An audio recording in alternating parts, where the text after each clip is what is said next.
Well, how did that change now?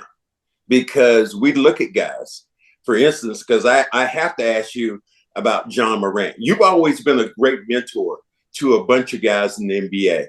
And you see what's going on with John Morant, the gun and this and that. Here's the first thing I ask you, though, which is strange to me as a black man. I'm like, they say he was in a strip club. And I'm not saying you've been in one, but I've been in one, whatever. But in order for you to go in the strip club, don't they check you for weapons when you get ready to go in?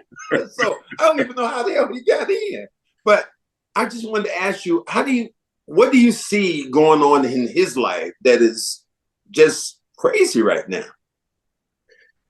I'm gonna speak to it from a personal, how I grew up, and it's well documented. All my whole family was, drugs, and we grew up extremely poor, and gang violence and all of that, right? But at the same time, you grow out of that, and in growing out of that, what's the next stage? Now, you and I were fortunate enough that when we came into the NBA, there were veterans on the team.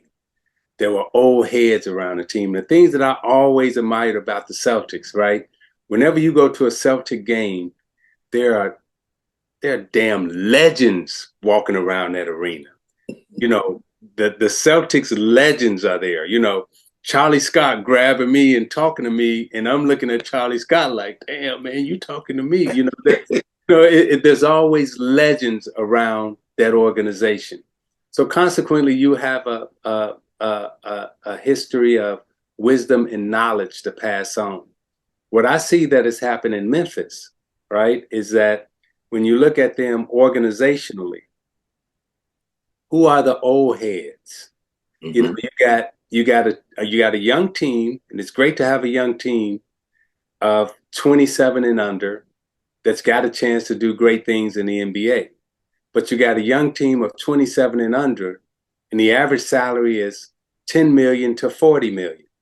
And if you put 15, I can't think of no industry where you got 15 young guys all making 10 to 15, $20 million, and there's no wisdom or veterans or anything else around. So while Ja, clearly has spun out, when I ask, well, why did he spin out? I go back to, well, where's the wisdom and the knowledge around that says, hey, you can't do that, young fella. Let's go here.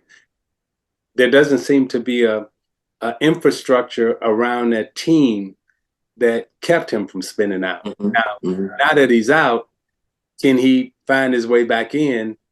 Of course he will, because guys like us, we're all saying, hey, we love you. Everything's going to be all right. And we've seen how guys have gotten out of control and then got back into the good graces of the NBA and went on to have successful careers.